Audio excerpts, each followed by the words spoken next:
Hello everyone, welcome to India buddy. आप सभी का स्वागत है आपके अपने चैनल इंडिया बडी में। दोस्तों, आज जो हम चैप्टर देख रहे हैं वो है महाराष्ट्र बोर्ड के 12th स्टैंडर्ड का कंप्यूटर साइंस में पेपर 1 का chapter number 4 that is HTML।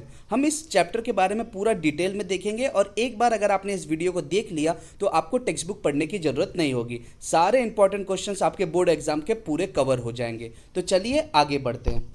दोस्तों, सबसे पहली चीज़ है व्हाट इज़ HTML। HTML का फुल फॉर्म होता है hyper text markup language. Basically hyper मतलब एक स्पेशल वाला टेक्स्ट फॉर्म में, मार्कअप मतलब क्या होता है कि सम इंस्ट्रक्शन दिया गया है, एंड लैंग्वेज तो आप जानते हैं। तो मतलब ये एक टेक्स्ट फॉर्मेट में होगा, लेकिन उस टेक्स्ट का एक कुछ इंस्ट्रक्शन मीनिंग होगा, एंड जिसके कारण आपके आउटपुट में एक आपको एडिशनल चीज़ मिलेंगी। तो अगर आप ध्यान से देखोगे, जब कभी भी आप HTML के पेज को आप हमेशा जब स्टोर करते हो, आपने HTML का कोड लिखा तो आप उसको स्टोर करोगे .html एक्सटेंशन से। एग्जाम्पल में आपका फाइल नेम .html। एंड मैं एक चीज़ आपको बता दूं, HTML केस सेंसिटिव नहीं है, तो आप उसको capital as well as small letter में भी लिख सकते हैं। तो आपको HTML का फुल फॉर्म मालूम पड़ गया होगा, हाइपर टेक्स्ट मार्कअप लैंग्वेज। अब दूसरी चीज़ आती है कि HTML का यूज़ क्या है। ये जो स्पेशल टेक्स्ट हम लिख रहे हैं, ये जो इंस्ट्रक्शन लिख रहे हैं, इसका यूज़ क्या है। तो वाई HTML?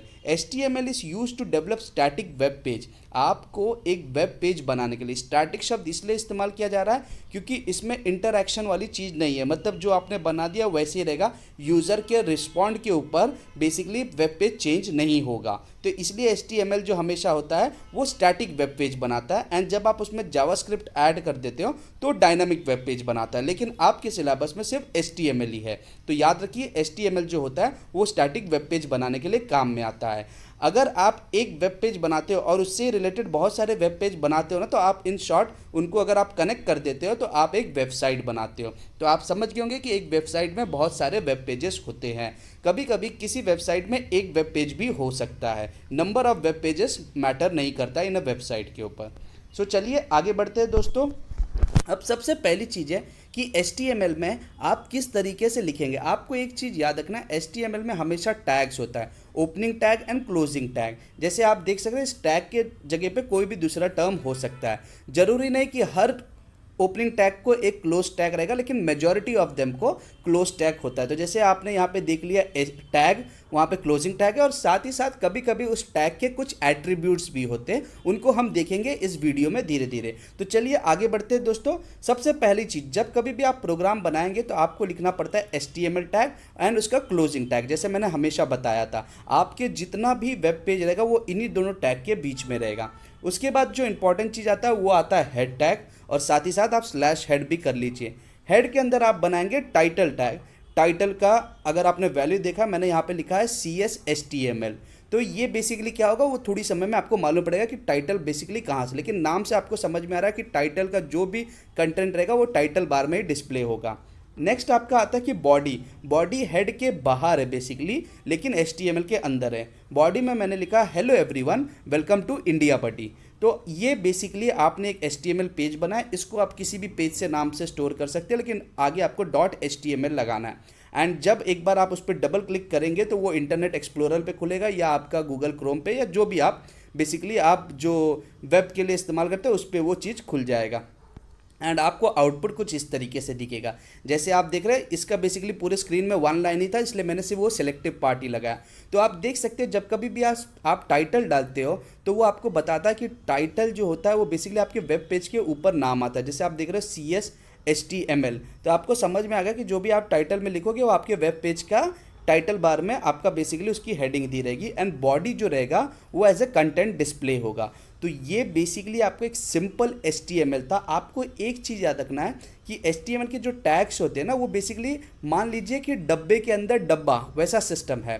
तो ये कैसा है कि अगर 3 लेयर के डब्बे, एक डब्बा है उसके अंदर एक दूसरा डब्बा है, उसके अंदर एक तीसरा डब्बा है, और मुझको अगर तीसरे डब्बे को से कुछ कंटेंट निकालना है तो सबसे पहले मेरे को पहला डब्बा खोलना पड़ेगा, फिर दूसरा डब्बा खोलना पड़ेगा, एंड तीसरे डब्बे से मैं कंटेंट निकालूंगा। लेकिन फिर मुझे जब बंद करना है, वापस तीनों डब्बे बंद होने चाहिए, तो पहला तीसरा बंद होगा, फिर दूसरा बंद होगा, फिर पहला।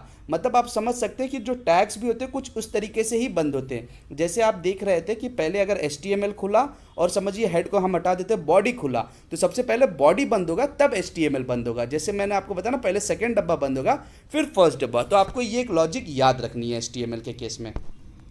नेक्स्ट दोस्तों हम बात करेंगे कि हम एट्रीब्यूट्स और बाकी सारी चीज़ें, हम और सारे टैग्स के बारे में देख लेते हैं। तो हमारे पास HTML हमने डाला है, जैसे एक और कोड हम लिख रहे हैं, साथ ही साथ हमने हेड में टाइटल में CS HTML डाला है। लेकिन अब यहाँ पे दोस्तों आप देखेंगे हमने बहुत सारे अलग अलग टैग्स जो बॉडी के अंदर इस्तेमाल किए।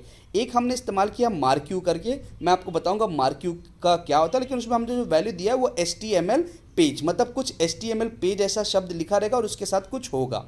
दूसरी चीज़ हमने लिखी है, याद है कि हमने लिखा है कि हेलो एवरीवन, और साथ ही साथ हमने लिखा था वेलकम टू इंडिया बडी। लेकिन यहाँ पे मैंने BR टैग डाल दिया। BR टैग एक एग्जांपल है कि जो आपको बताता है कि जो सिंगल टैग है, मतलब इसका क्लोजिंग टैग नहीं होता, लेकिन इसका मीनिंग होता है कि बेसिकली लाइन को ब्रेक कर दो। मतलब क्या होगा, ये एक सिंपल एंटर की तरह होगा। तो हेलो एवरीवन साथ ऊपर आएगा एंड वेलकम टू इंडिया बडी उसके नेक्स्ट लाइन पे आएगा।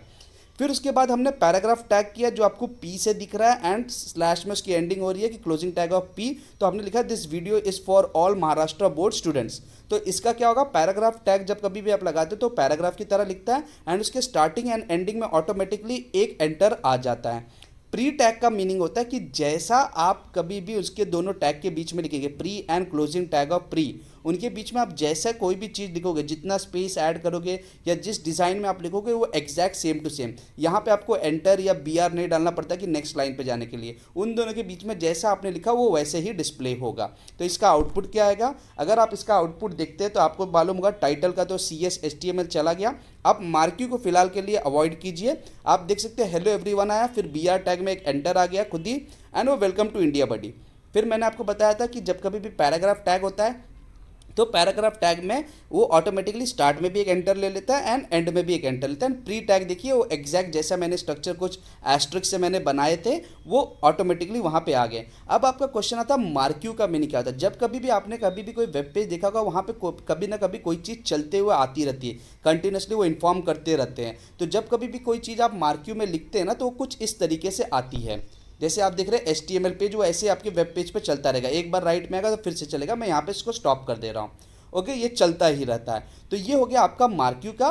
मार्क्यू में कंटेंट चलते थे। BR टैग से आपको एंटर मिलता है। पैराग्राफ टैग में जब कभी भी आप कोई चीज़ लिखते हैं उसके स्टार्ट और एंड में हमेशा एंटर आ जाता है। एंड प्री टैग में जब कभी भी कोई चीज़ आप प्री टैग में ऐड करते हैं तो उस केस में क्या होता है कि जैसा आपने बनाया है वैसे ही वो चीज़ डिस्प्ले हो जाएगी। नेक्स्ट हम बात करेंगे कि हेडिंग्स के बारे में बात करेंगे। इसमें आपको बिग एंड स्मॉल टैग के बारे में भी मैं बताऊंगा। सो जब कभी भी आप हेडिंग टैग में जाते हैं, सो हेडिंग टैग के लिए कैसे लिखना है आपको, आपने देख लिया HTML एंड बॉडी हमने डाल दिया है। और साथ ही साथ हेडिंग के लिए आपके बॉडी, यहाँ पे हेड लिखने की ज़रूरत नहीं थी इसलिए मैंने हेड टैग को हटा दिया, सीधा बॉडी से ही आपको डिस्प्ले होगा। तो हेड में आप देख सकते हैं H1 से लेके H6 तक होते हैं टैग। H1 सबसे बड़ा होता है एंड H6 सबसे छोटा होता है। तो आप देख सकते हैं हेडिंग को ही मैंने अलग अलग कैटेगरी में लिखते गया हूँ। और साथ ही साथ हेडिंग जब आप H1 लिखते हैं H2 लिखते हैं तो खुद ही एक एंटर ऐड कर लेता है। तो बिग टैग का मीनिंग क्या होता है कि अगर आप S3 पे और आपने बिग लिख दिया, उसके आगे ओपनिंग एंड क्लोजिंग में आपने बिग लिखा है, तो इसका मीनिंग क्या होगा, वो एक लेवल और ऊपर चला जाएगा, मतलब वो S2 के जैसा प्रिंट करेगा। एंड कोई चीज़ को आपने स्मॉल लिख दिया है तो वो एक लेवल नीचे चला जाएगा, अगर S3 था तो H4 हो जाएगा। ये बिग टैग का मीनिंग होता है। उसके अलावा भी कुछ टैग्स होते हैं, जैसे आप देख रहे हैं कि मैंने पैराग्राफ टैग के अंदर बोल्ड के बारे में लिखा है। कभी भी मैं B लिखता हूँ, B टैग और /B टैग, मतलब क्या हो गया कि कोई भी कंटेंट हो वो बोल्ड में प्रिंट होगा। अगर मैं I के टर्म्स में लिखता तो वो इटैलिक में प्रिंट होगा, एंड अगर मैं U में लिखता हूँ तो वो बेसिकली अंडरलाइन होता है। तो ये अलग अलग टैग्स है जिसके बेस पे आप अपने फॉन्ट को अलग अलग स्टाइल में लिख सकते हैं। साथ ही साथ अगर मुझको y = x² प्रिंट करना है, मतलब x के ऊपर 2 आना चाहिए, तो उसके लिए हम इस्तेमाल करते हैं, जैसे आप देख रहे हैं सुप टैब SUP। तो यहाँ पे आप बेसिकली होता क्या है कि वो जो 2 है वो ऊपर जाता है, इसको हम सुपर टैग बोलते हैं।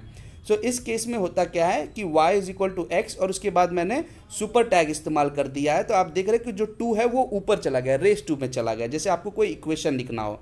और अगर मैंने वाटर = H2O, जहाँ पे 2 नीचे जाना चाहिए, तब मैं सब टैग इस्तेमाल करता हूँ। तो उस केस में क्या हो रहा है कि वो बेसिकली छोटा हो जाता है, नीचे हो जाता है। तो आप समझ गए होंगे कि सुपर टैग का यूज़ क्या है और सब टैग का यूज़ कहाँ पे और हेडिंग का यूज़ क्या है। बोल्ड, इटैलिक एंड अंडरलाइन का मीनिंग भी आप समझ गए होंगे। दोस्तों अब आगे बढ़ते हैं कुछ अलग टैग्स को डिस्प्ले करने के लिए। अगर हमें इमेज डिस्प्ले करना है या हमें लिस्ट डिस्प्ले करना है तो कैसे डिस्प्ले करेंगे। HTML बॉडी आपको पता है। अब सबसे पहले हम अनऑर्डर्ड लिस्ट को डिस्प्ले करेंगे। तो अनऑर्डर्ड लिस्ट के लिए अगर आपको डिस्प्ले करना है, आपको UL लिखना पड़ता है और लास्ट में UL से ब्रेक भी करना रहता है, मतलब क्लोजिंग टैग। एंड कोई भी अगर आपको कंटेंट ऐड करने हैं बीच में, जैसे कॉफ़ी, टी, मिल्क, तो इसको LI के टर्म्स में आपको लिखना पड़ता है, LI टैग और उसके अंदर क्लोजिंग LI टैग। तो आप देख सकते हैं ये अनऑर्डर्ड है, तो जो आपको आउटपुट आएगा वो बुलेट, मतलब ब्लैक कलर का एक सर्कल और उसके आगे बेसिकली उसके सारे जो आपने कंटेंट ऐड किए वो आएंगे। अगर आपको ऑर्डर करना है, ऑर्डर में क्या होता है कि वो नंबर के फॉर्म में डिस्प्ले होता है। आपको बेसिकली OL लिखना पड़ता है और बाकी सेम है जो आपका अनऑर्डर लिस्ट की तरह है। एंड अगर आपको इमेज ऐड करना है तो उसके लिए आपको इमेज टैग इस्तेमाल करना पड़ता है। जैसे मैंने IMG लिखा है इमेज, बट इमेज का आपको सोर्स भी देना पड़ता है। तो मैंने लिखा है सोर्स यानी SRC is equal to lion.jpg। तो ये जो लायन था, बेसिकली जो lion.jpg है वो मेरे सेम फोल्डर में जिसमें मैंने HTML पेज को सेव किया है। अगर आपका ये किसी और फोल्डर में तो आपको फुल पाथ देना पड़ेगा। आप देख सकते हैं उसका आउटपुट कुछ इस तरीके से दिखता है। नेक्स्ट है अगर आपको टेबल डिस्प्ले करना है तो टेबल डिस्प्ले करने के लिए फिर से सेम है, HTML बॉडी आप ऊपर नीचे लिख दीजिए, फिर बीच में आपको टेबल टैग लगाना, बॉर्डर इक्वल टू 1। अगर आप बॉर्डर इक्वल टू 1 नहीं डालेंगे तो इसमें होगा क्या, आपका बॉर्डर नहीं आएगा टेबल में।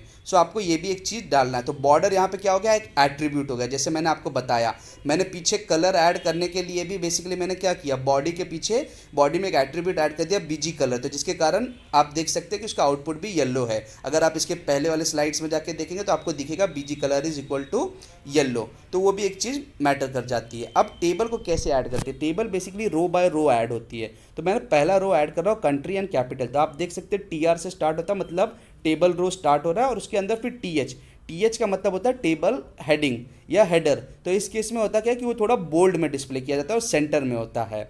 फिर एक बार अगर आपका फर्स्ट रो हो गया, अब आपको सेकेंड रो लिखना है तो आप फिर से TR के बीच में लिखिए, इस बार TD है, तो यहाँ पे हमको हेडिंग के टर्म्स में नहीं लिखना है। तो यहाँ पे क्या हो गया, मैंने लिखा इंडिया एंड दिल्ली, तो आप देख सकते हैं ये बोल्ड में नहीं और ना ही ये सेंटर में, ये एकदम लेफ्ट हैंड साइड से स्टार्ट होते हैं। फिर एक और रो मेरे को अगर ऐड करना है तो मैंने फिर से ऐड कर दिया, जैसे इंग्लैंड एंड लंदन। तो आप देख सकते हैं कि जब कभी भी आपको टेबल बनाना है तो टेबल में आपको टेबल दोनों टैग होने चाहिए। फिर TR करके आप एक एक रो को ऐड कर सकते हैं। हेडिंग करना है तो आप TH इस्तेमाल कर लीजिए बीच में, अगर नॉर्मल कुछ लिखना है तो TD इस्तेमाल कर लीजिए, टेबल डेटा इसको हम बोलते हैं। दोस्तों ये था बेसिकली आपका महाराष्ट्र बोर्ड का CS का चैप्टर नंबर 4 HTML। इसके अलावा आपको और भी कोई भी टॉपिक नहीं है जो इस बुक में या आपके महाराष्ट्र बोर्ड में है। अगर आप ये पूरा बहुत अच्छे से करके जाते हो तो डेफिनेटली बोर्ड में अगर इस चैप्टर से कोई भी क्वेश्चन आएगा तो आप इसको सॉल्व कर सकते हैं। अगर आपको ऐसे वीडियो आगे और भी चाहिए तो आप इस चैनल को सब्सक्राइब करके रखिए, वीडियो को लाइक कीजिए एंड शेयर कीजिए। मैं चाहता हूँ महाराष्ट्र में जितने भी बच्चे CS पढ़ रहे हैं उनको सबको इस चीज़ की नॉलेज रहे। Thank you very much for watching India buddy. जय हिंद।